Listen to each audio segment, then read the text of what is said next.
stress is a problem in remembering things. Okay? And one of the best things you can do is to reset yourself.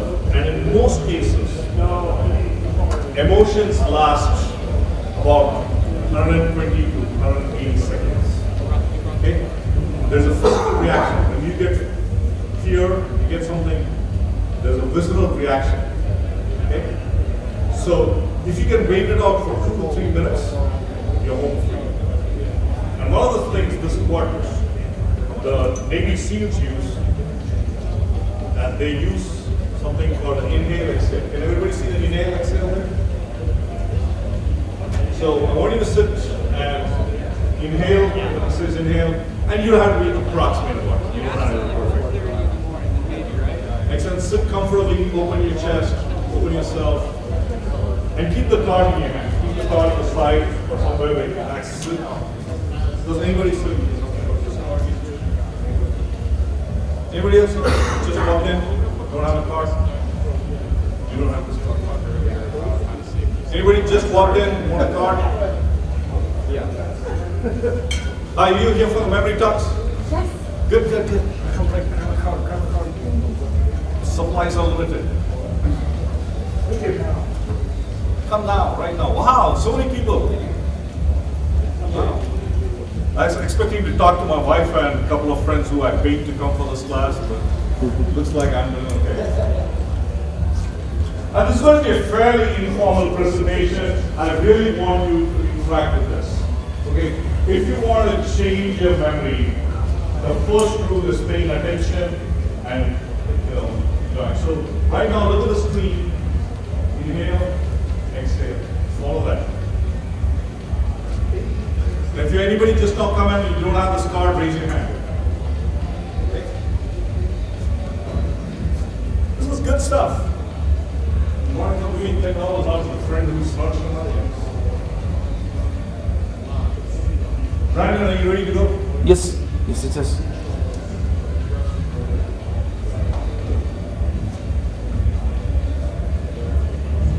Okay, my name is Sudesh Kannan. Most people call me Dr. K. I spent a lifetime hacking my brain. And I've done all kinds of crazy things. And one of the sad things is, when I was a kid, I had a photographic memory. And I didn't realize until much later that I had a photographic memory, because I could even remember the stains in my notebook. And then, I moved to the United States. Now, in India, I was pretty good. I was probably remembering 30, 40 telephone numbers, but there were 6-digit numbers. When I came to the United States, and there were 10-digit numbers. And so I said, I got to learn this. And so I started remembering 10-digit numbers. And I was really proud of myself. I was traveling all over the world, and I would meet 10, 15, 20 people, and I'd remember the names, I'd remember their faces, and they would just be amazed at that. And then came closer. I turned it off before, sorry. That's okay. I thought you didn't want to record my voice. So, everything was going good. And then came the smartphone, which made me down. And I hate to tell you, I got 2 sons, and I don't remember their phone numbers. I depend on my son. How many of you like that? So, I want to tell you, it's a thing that I remember my phone number, which is pretty good, right? And we got 2 volunteers here, Chris and Atul. Please stand up, give them a round of applause. Thank you, thank you. Take a bow, take a bow. It'll take care of any humiliation I do after this. Right? Thank you. So what we're going to talk today is we're going to experiment with brain. This is not going to be a boring lecture, okay? I want you to actively participate in this. I want you to raise hand. I want you to say, hey, explain that concept again. Because you're going to learn more actively learning than being passive. And I'm going to show you 5 mind hacks. And if you have a notebook on your side, take notes. It's a good idea to take notes. Except 1 or 2 sections, I'll tell you not to take notes and don't take notes at that time, because we'll be testing your memory. Thumbs up, everybody? Okay. And people who came late, see me after this, I got a gift for you, so you can come and grab after the session goes. So here's the thing, right? Why do we care about memory? Because the phones can remember this. I tell you, you are going to get an advantage over your colleagues and other people because memory impacts 4 areas. The first area is critical thinking. When we know more, we are likely to make more connections than we don't know. Raise your hand if you understand this one. Communication. How many times have you said, oh my God, I forgot that, when we are having that conversation? I promise you, your relationships will get better with communication. Now, my wife will claim that I listen but I don't hear. That's a different problem. Not here to solve marital problems. Collaboration. If you remember better what the other person's thing is, just remembering Atul's name and Chris's name makes a difference. Okay? It's important for you for collaboration and creativity. Okay? These are 4 areas. And if you're a fan of Yuval Noah Harari, he says the most important ability in the next few years will be the ability to change, learn new things, and preserve your mental balance in unfamiliar situations. And I have 2 ways for you to do that. One is through breathing, that we just started out.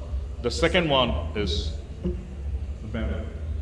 Now, typically, right, when somebody goes and gives you a talk, they give you a list of things, correct? Learn, unlearn, emotional intelligence, feelings are important part. These are the 5 tips: motivation, action, deliberate practice, memory pegs, memory palace. Now, we dutifully take these notes and we forget them. So now Chris and Atul are going to help me. So Chris and Atul, please come here. So let's pick somebody. Atul, is Mahatma Gandhi a favorite person of yours? Mahatma Gandhi. Give me an inspirational person that everybody knows. Yeah, Subhash Chandra Bose. Subhash Chandra Bose, okay. Let's pick a name that these people know. Who would you pick? Mr. Rogers. Mr. Rogers. Everybody know Mr. Rogers? Okay. So now what we're going to do is, Atul, we're walking into the house, okay? In the hallway, there's Mr. Rogers. And Mr. Rogers says, Atul, you're the most motivated person, I believe. He puts on a sweater and he says, you're the most motivated person. Can you visualize that? Yep. Chris, can you visualize Mr. Rogers telling you? Absolutely. Absolutely. Give me a thumbs up. Awesome. Okay, so that's the first thing. The second one, now all of you do the same in your head. Raise your hand if you can see that. The next one, you go into practice. Everybody knows Michael Jordan. Anybody not know Michael Jordan? Everybody knows Michael Jordan, the famous basketball player. So Atul, can you imagine you walk into the kitchen, and Michael Jordan is playing basketball, okay? And he tells Atul, you need to practice every day. Can you see that? Yep. Thumbs up? Yep. I'd be worried about the dishes, but yeah. And that's the whole idea, right? You want the dishes to break in your mixture because that will make it a memorable picture. If you have sex in the kitchen, great way. I'm telling you, because the brain remembers violence. The first thing, what did she think about? Cracking dishes, right? So she's activating that part of imagination. Raise your hand if you understand this. Feelings are an important part of emotions. Okay, from there we go, Chris goes into the bathroom, okay? And she takes pieces of her brain and puts it on pegs around the mirror. Can you visualize that? Give me a thumbs up. Take parts of your brain and put it on the pegs around the mirror. Can you see that? Atul, can you see that? Yep. Everybody else? Okay. So that's pegs. The next one is a palace. Atul, you know Buckingham Palace, right? Imagine there's a huge inflatable picture of balloon of Buckingham Palace, and it's filling up that living room. And you can barely squeeze it and sit in the suitcase, in the sofa. Can you see that? Yep. Chris? Rest of you? Awesome. Then we go to the notes room. We go to the bedroom, and there, Chris, pick your favorite family member. or somebody you detest in your family too. Either is good. Cousin. Cousin. So imagine your cousin is sitting and writing black notes on the white bed sheet, and you're just getting angry and say, don't take notes, don't take notes. Can you do that? Atul, can you see in your mind somebody writing on the bedroom sheets? Rest of you, thumbs up. What have I done? I have done here is I have shown you motivation and action. These are keys to shaping our brain. Number 2 is deliberate practice. In your brain, the more you practice, the better it gets. Memory pegs. Anytime you attach ideas to particular pegs, it helps you. Okay? And the fourth one is memory palace, and the fifth one is taking notes. Raise of hands if you understand those techniques. Okay, Chris, close your eyes and then walk us through the 5 scenarios. And don't worry about making mistakes. Fair. So I think the first step, understanding your feelings. Okay, very good. And then what do you do in the living when you walk into the hallway? Who do you see? Michael Jordan, but really just picturing Mr. Rogers. Mr. Rogers, that's right. What does Mr. Rogers tell you about you? Well, he puts on his sweater and he says that I'm amazing You're amazing and you're motivated. and motivated. Okay, good. Thank you. Now you go into the kitchen, and what do you see there? Yep, I was playing with Michael Jordan. And what was he telling you? Yeah, I didn't Practice remember. Like it is a practice. Practice is most Yep. important. Yep. Okay. Then what were you doing in the bathroom, Chris? I was taking pieces of my brain, And putting them on pegs. correct, near the bathroom mirror. Excellent. What were you doing in the living room? Memory palace. There's a palace. A Buckingham Palace. Yeah, Buckingham Palace, and You're like basically squeezing. trying to get Yep, in there. yep. Okay. And then the last one was taking notes. Everybody get those images in your head? Now, do you understand these images are more powerful than trying to write a list? So go ahead, sit down, and I'll bring you guys, folks, again. Round of applause for both of them.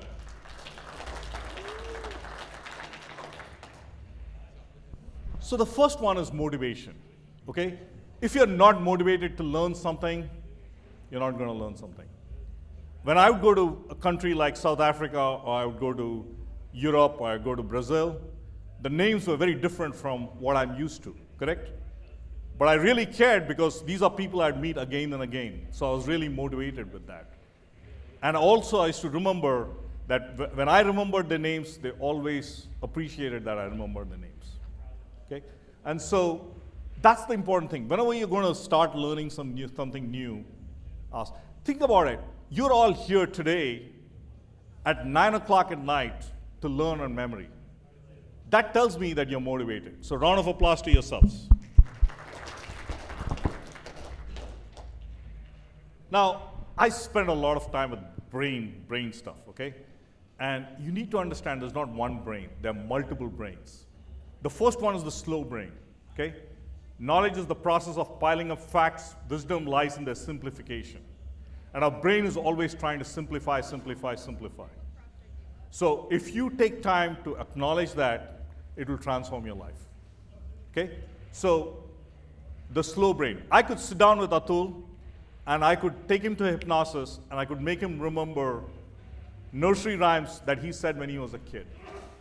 So our mind can remember amazing things. The only problem is we lose track of it. How many of you are like that? Okay?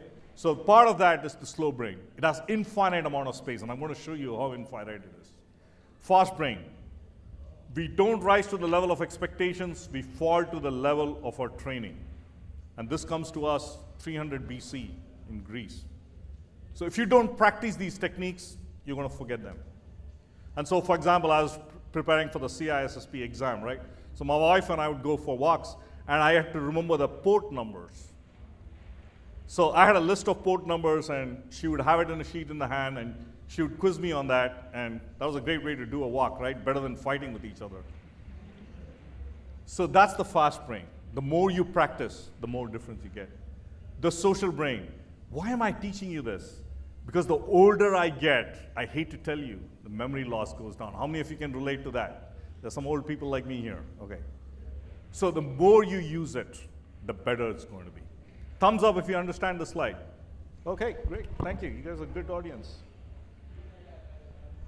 Deliberate practice. This is the point that you have to understand. It's not just practicing it over and over that you get thing, right? You have to improve on that practice again and again, right? That was the key to Michael Jordan. Michael Jordan did the basic shots again and again. He never said, hey, I'm a star thing, I don't need to do it. He did the basic drill again. So that's the important thing. Remember the facts there. And I was telling Chris, it's okay to make mistakes. Because this is the first time she got it. Second time, third time, do you think her brain will rewire this? Absolutely. So, Atul, what do you think that is? Any idea? Come closer. What do you think that picture is? It's hazy. It's like the land and Some kind of a land, yeah, right? yep. Anybody else?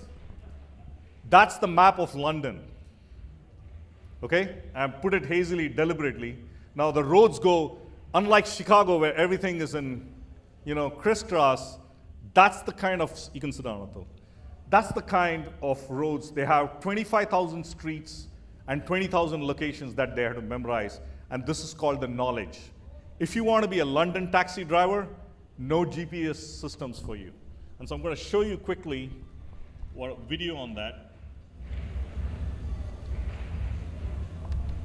Let's see if the sound comes this time. Okay, let's start here. It's closed caption too. Let's say you're in London. You need to get from the London Eye to Buckingham Palace. Taxi! Buckingham Palace, please. We would leave on our right Belvedere Road, left Chichiley Street. Oh, wait. You know the whole route already. Well, we have to. All London black cab drivers have to have completed the knowledge. We need to know all the streets and roads in London to provide that service. All of them? Oh, okay, let's go see where the Queen lives. London is famous for its black taxis. You need to get to somewhere no sweat, because every black cabbie has to pass an insanely hard test known as the knowledge. Like this guy. Hello, my name's Peter Allen. I've been a London taxi driver for 9 years. How can I help? The knowledge is the test that you have to pass in order to become a London taxi driver. It's the toughest taxi test in the world. The first thing you have to do is learn what's called the Blue Book. As a cab driver, it's your Bible.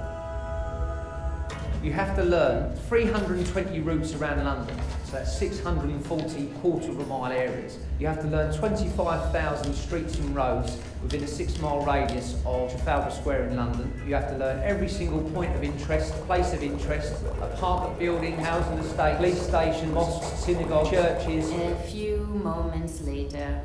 Clothes shop, furniture shop, china shop, nightclub, bars, restaurants, everything, anywhere where a paying passenger may want to go. Okay then, let's go to the exam centre. My name is Katie Channels and I'm the Knowledge of London manager. So the exams are several phases of oral appearances. It's basically an interview type situation where you describe the streets and roads, attempting to use the shortest distance between point A and point B. So at the beginning we might ask them the name of the theatre, where that theatre is, and by the end of their knowledge we'd expect them to know what is actually showing at that theatre. What? On average, it takes 2 to 4 years to learn the knowledge. The best way to study is to go out onto the streets on a scooter. Isn't that right, Abbas? My name is Abbas Akhtar. I've been studying knowledge for about 4.5 years now. My next appearance is in about 3 weeks' time. It's like a full-time job. You wake up in the morning, go out and buy a couple of hours, come to the college, study. Whilst I'm sleeping, I'm studying as well. Yeah. 1 in 5 who attempt the knowledge actually pass. That's the same success rate as a US Navy SEAL. GPS and sat-navs are banned in the exam, but why not use them on the streets? My GPS is here, and if we get somewhere and we see a road's closed, we need to say, right, that's closed, but I know that if I go left here, that will take me there. If I go right here, that will take me there. We need to be able to do all that as well as having a conversation with the person in the back and solving the world's problems at the same time. Leicester Square to Big Ben, please. So you leave Leicester Square by Irving Street, turn right to Charing Cross Road, go forward to Martin Place. Okay, how many of you are impressed with that? Raise of hand. So, the limitation is not ours. The limitation is how much we are willing to put in. Oops, it went all the way to the start. Here we go. So, this is where the brain, if you understand the brain, right? You're hacking into the brain. If you understand how memory works, it's amazing. There's short-term memory, there's long-term memory. So the prefrontal cortex, right? Right now, there's a part of you that says, okay, hey, let me check for some text or email. But most of you are taking notes right now. Guess what? That's the prefrontal cortex. Impulse control is the #1 key to good memory control. If you have discipline, and for me, that means staying away from ice cream for 30 minutes, works. Okay? The prefrontal cortex, attention and anxiety inhibition, that's a key thing. Amygdala, actually fear is a good thing. Next time you go into an examination hall, if you get some amount of anxiety, it's a good thing. Why? Because you get some adrenaline injected in your system, makes your brain sharp and focused. So a little bit of anxiety is a good thing. Right? Hippocampus. Do you see those two figures down there? On the right, my right, is the seahorse. And the Greeks saw a part of the brain that looked like the seahorse, so they called it the hippocampus, which is Greek for seahorse. And that part of the brain actually grows by 10, 15, 20% for the London cab drivers. Isn't that amazing? When you work on your CISSP exam or other exams, parts of your brain grow. It's hard to believe, but it does. Just the other thing. How many of you noticed the person's actually took a scooter and drove in that taxi? Great way to know that. Why? Because, we Homo sapiens, right? We are 300,000 years old. And we came out of Africa maybe 60,000 years old. Agriculture didn't come to our life 10 to 15,000 years ago. Very recent. It's a very recent. So we are still hunters and gatherers. And that means our visual brains, we spend 60 to 70% of our brain with the visual part. Why do you think I walked you through that apartment example? Because you're likely to remember that visual example more often than the actual list of things. Raise your hand if that makes sense to you. Okay? So the visual brain has location, association, linking, and imagination. When I told Chris about playing basketball with Michael, what was the first thing that came in imagination? Crockery parts breaking. So leverage your imagination. And that's, rote learning is boring, right? If I came and gave you this lecture saying, you can do all these things, you'll get bored. But when I involve your imagination, it makes that difference. What about motivation? What do you think about the motivation? London cab drivers earn about 50,000 pounds to 60,000 pounds a year, which is amazing amount of money for somebody with a high school degree. So do you think they're motivated? Absolutely. They don't care, the odds are 50% they make it, but there's motivation there. So now what I'm going to do is, I want you to keep your notebooks away, and I'm going to give you 30 seconds to look through a list.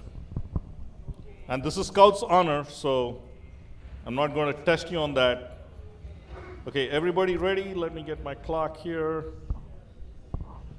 Okay, start now. 30 seconds starting now.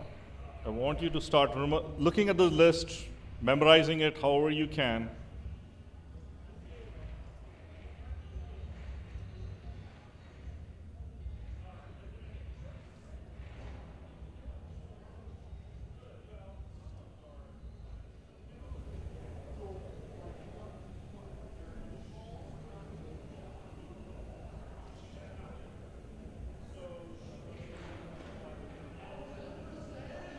Okay, stop. Now I want you to take in your notebook and write however many parts you can remember. Take a pen, whatever you can remember. I'm going to give you 30 seconds to do that. Everybody get your notebooks. I'm going ready to press the button. Ready, set, go. 30 seconds. Write whatever you can remember. And Chris, you don't need to do it because you're going to do the fun thing. You can come here and hold the mic. Okay, so you're going to share it with me.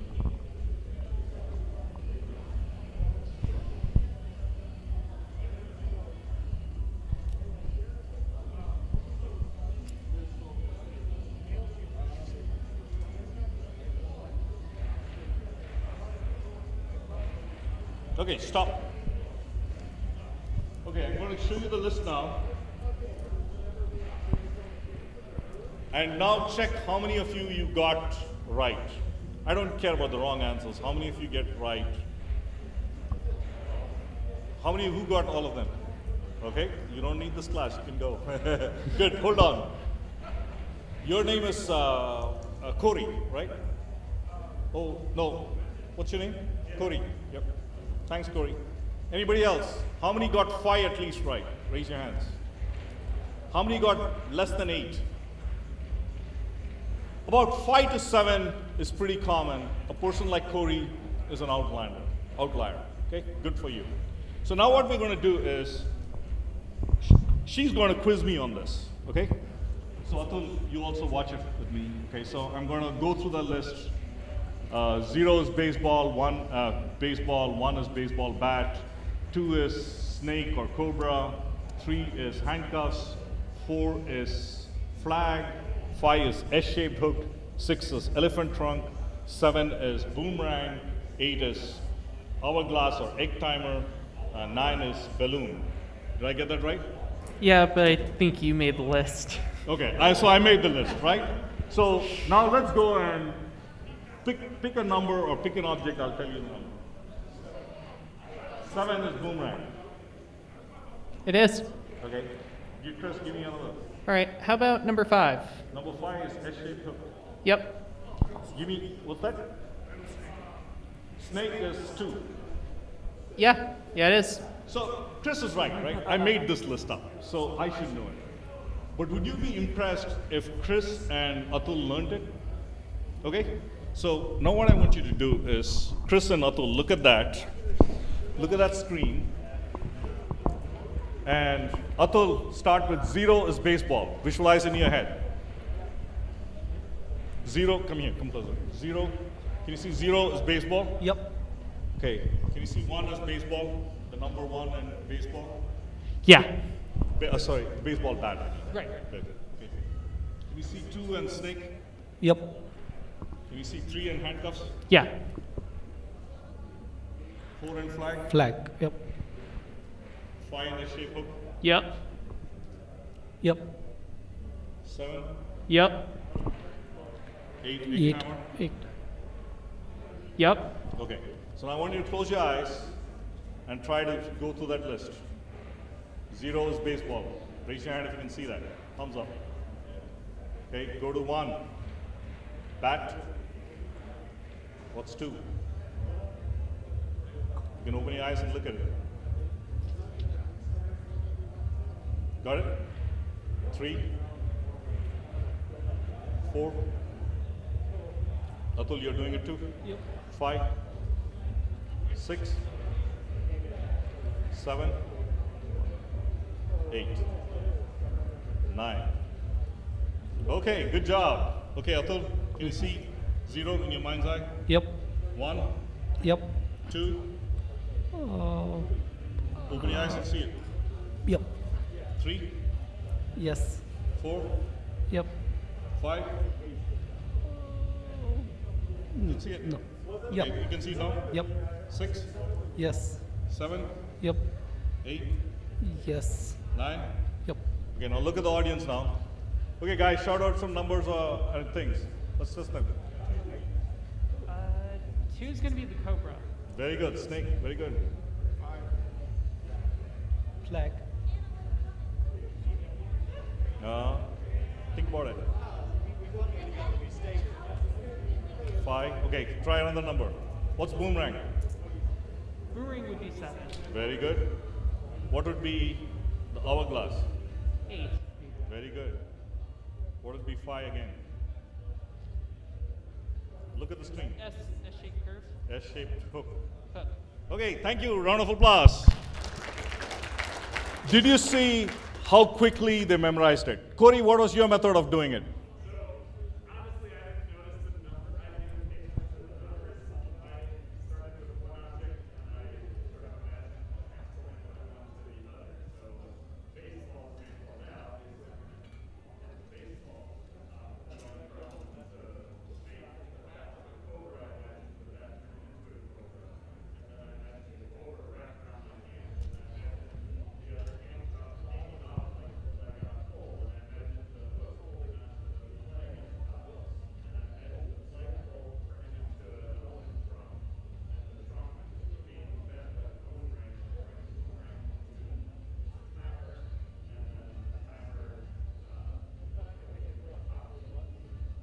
Round of applause for Corey. So Corey used a technique called chaining. It's called chaining. And the advantage of this peg number system is it's independent, right? Because all of us already have 0 to 1, 9 in our mind. Everybody knows that number in our head. So that's a peg. And then I'm attaching the images to the peg. Raise your hand if you understand that. So chaining is very powerful, but pegs are more powerful. Okay? How are we doing on time? Let me check, do a quick time check there. Oh, 9:30, we got time, right? 9:50, 20 more minutes, easy. So now we're going to go to the next step further. We're going to make life miserable, more miserable for Chris and Atul, right? Now imagine, by the way, this is the bucket list of funny bucket list ideas, okay? And so the first one is, so Chris and Atul come up here again. So you have 1 through 10 in your head now. The pegs are there in your head, right? It's kind of right. So can you imagine every time you get an email, the computer comes and hits you with a baseball bat and you say meow. Close your eyes and visualize that. And give me a thumbs up when you can see that. Okay? Number 2 is snake and calling someone to tell them you can't talk to them right now. So can you imagine there's a phone like the olden days when they used to have cables on them, and there's a snake, and you're picking up the phone and telling that person, I can't talk to you right now. Yep. Everybody see that? Okay. 3, convince someone you're from, have you seen Back to the Future? Yes, many times, right? So can you imagine Michael J. Fox, you're putting a handcuff on him and saying, and he's saying he's from the future, and you're saying, I don't believe you, Michael J. Fox. Can you do that? What is his name in that? Mikey, what is his name? Marty. Can you imagine that? Marty's saying, I'm from the future, and he's saying, I don't believe you, I'm putting a handcuff on you. Okay, so look at that. Convince someone you're from the future, that's number 3. Okay? Number 4 is you created a piece of flag, okay, number 4, and they put it in eBay, and people are bidding $10,000, $20,000, $30,000, and you're getting all excited about that. Can you see that? Yep. Create a random piece of art and offer it in eBay for $10,000. You're thinking about that. Got it? Yep. Okay. Now, you're meeting friends in a weird costume. Okay. Imagine you're naked and you got a chain jewelry of all S-shaped hooks just covering your body, and you're embarrassed. Can you see that? Yeah, I can see it. Okay. Meet friends dressed in a weird costume, and you're saying, I'm dressed in this weird costume because Dr. K told me to do it. Can you see that? Yeah. Okay, now look at those 5 lists, look at those 5 items, and you can look at the screen, and tell me when you're comfortable with that. Run it in your head. Rest of you do that same thing too. Corey, I'm going to ask you, so be ready. You're a memory expert now. No pressure. Okay, Atul, what do you think is number 1? I was working on the computer, and then someone hit me on the basketball bat, baseball bat, and then okay, you shouted me off. Okay, what do you remember of number 2? I slithered out of bed and said that on the phone, I just call somebody and tell them I don't want to talk to them. Do you see that she's making that sentence in her head? Round of applause for her. And this is a formal process, right? Thank you. Go ahead, sit down there. Thank you. This is very important. If you understand, use your imagination. You could see, look at the amount of detail she had, right? She's getting out of bed and she's telling somebody, I can't talk to you right now. So that's the important thing. Now, the fourth technique comes from 2,500 years ago, and that's the memory palace. And that's the first technique that I taught you folks. And this comes to us from Greek times. And in those days, right, they would invite a poet, and the poet would come and sing poetry, right? So there's this guy called Simonides, and he came to Skopas, this famous, wealthy Greek landlord. And so they were in a mansion, they were sitting in a round table, and Simonides was saying poetry in praise of the host. And some young men came to talk to Simonides, so Simonides walked out of that dining hall, and tragically, the whole mansion floor collapsed. And all the people were killed, and they were crushed that you couldn't identify their faces. But Simonides, because he was a poet, he could tell the location of each of the person as they sat, so they could recognize who the victims were and give a proper survival. Okay? Isn't that a cool story? How many of you think are you going to remember that?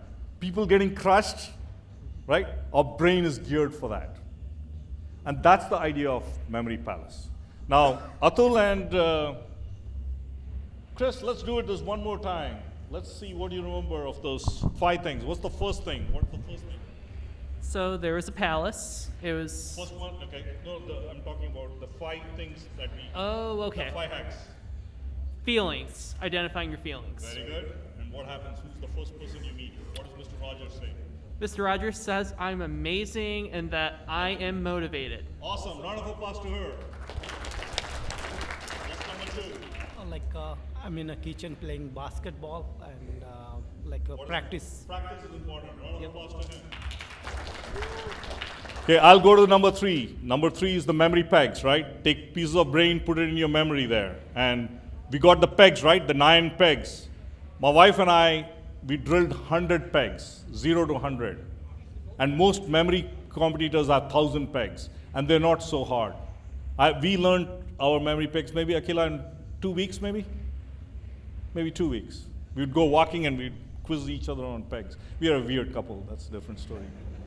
Okay, number 4 is memory palace. And this is an example of a memory palace. The good thing is you don't have to use this. You can use your house. Why? You're familiar with your house. How many of you are very familiar with your house? Guess what? Put different things in this speech. When I'm giving you the speech, right? That's how I did it. I got different parts of my house that I'm remembering these sections. The last one is what I'm going to talk about, is notes. Thank you. Please go ahead and sit down. I'm making you take notes, and many of you are taking notes. Some of you are taking pictures. Okay, the good news is, if you send me an email, I'll send you a slide of these decks without any problem, and I'll share a picture later on with you. But make sure these are some great books that are available. But more important than this are taking notes. How many of you know what mind maps are? Mind maps. Okay, great. Mind maps are amazing. And I tell you, the only thing about mind maps is make sure you put some sketches. I don't care how good you are at sketching. Just drawing pictures makes a big difference. You know, I was 45 years old, and my sons had a great art teacher. And she said, Dr. K, if you want to be a creative person, you have to learn to draw. And I'm like, I'm 45 years old. And so I went to a bunch of 6th and 7th graders for 3 months. I went Tuesdays and Thursdays, 3:15 to 4:45 to practice drawing. And so drawing is an important skill if you want to improve your memory. Why? Because it's a visual part of the brain.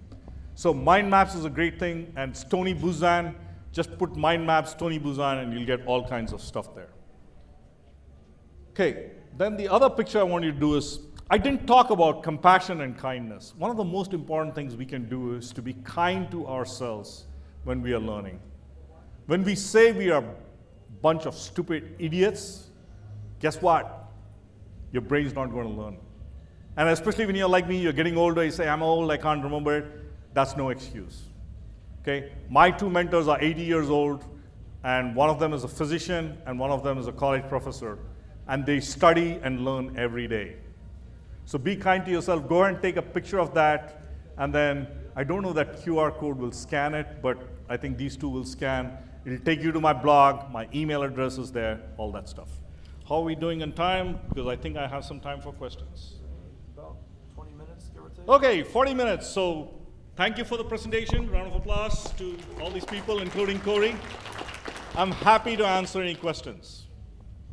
And people who came in late, come and I got some stress cards. How many of you got your stress cards in front of you? Keep it in your hand, and I'm going to count from 1 to 10. We're going to do the breathing exercise real quick, and then we can have time for questions. So let's do the breathing exercise for 2 minutes.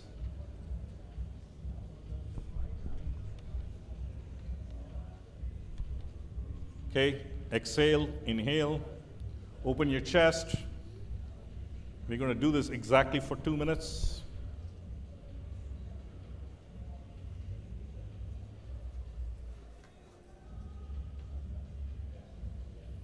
So keep your eyes looking straight ahead. You can keep your eyes open or closed. Keep your palms open.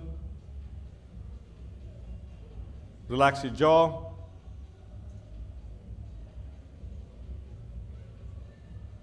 Keep your chest erect. Open your body up. Feet flat on the ground.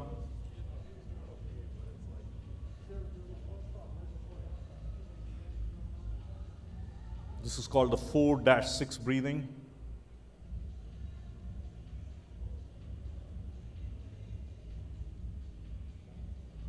Raise of hands, how many of you are feeling some relaxation already? Awesome, allow that to grow. And there are two ways of doing it. One is find the tense part and loosen it up, or let the relaxing part grow.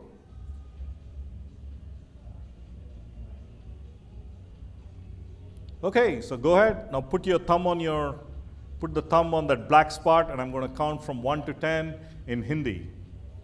1, 2, 3, 4, 5, 6, 7, 8, 9, 10. Okay, open, how many got green or blue? Simple, right?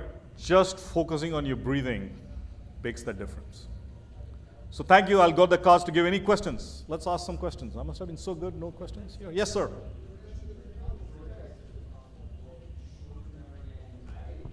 No, the prefrontal cortex is the key to good memory. It is the one that makes the decision. So if you can, it's impulse control. If you can control your impulses, then you're more likely to, have better memory.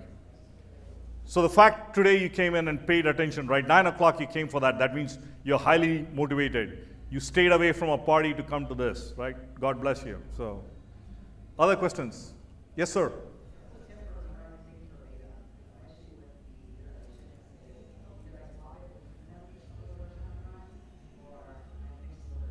Okay. There are 50 hacks to improve your memory, and I just talked to you about 5. The people who are memory champions, and it takes a lot of decisions. There's all kinds of, the mnemonics is a way to do it, writing it down. There's so many ways. I'm just picked out the 5 that I used for my CISSP exam and other things like that. Good question. Other questions? Yes, sir.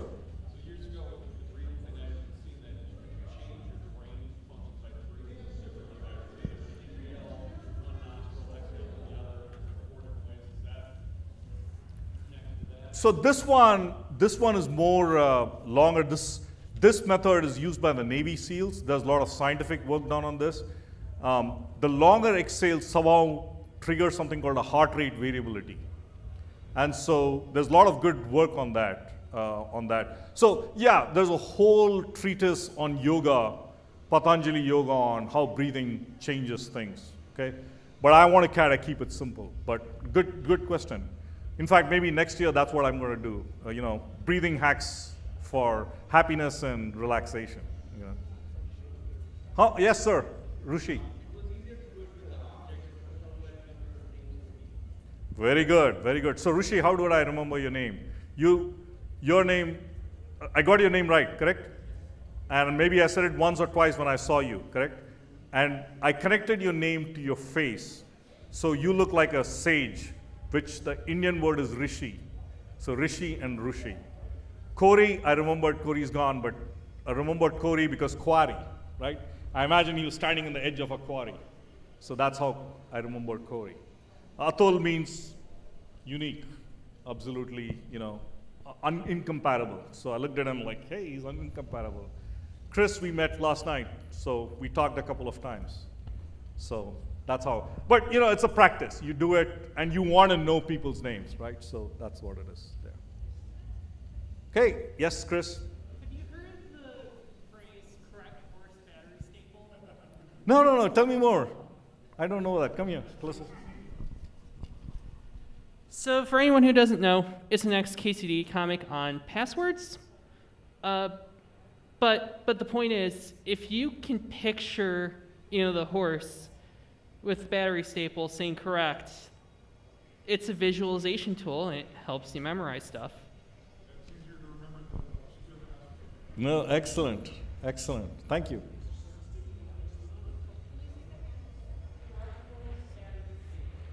That's a cool one. Okay, folks, thanks again for coming. If you came late, you'd like one of the stress cards, come and get it from me. Send me an email or take those pictures. How many do you want? I'm going to put that picture up again. If you want to take a picture of it, that'll help you. I didn't expect the screen to be split up like this. Slideshow from correct slide. There we go. Okay, oops, what happened? End of slideshow. Take a picture of that.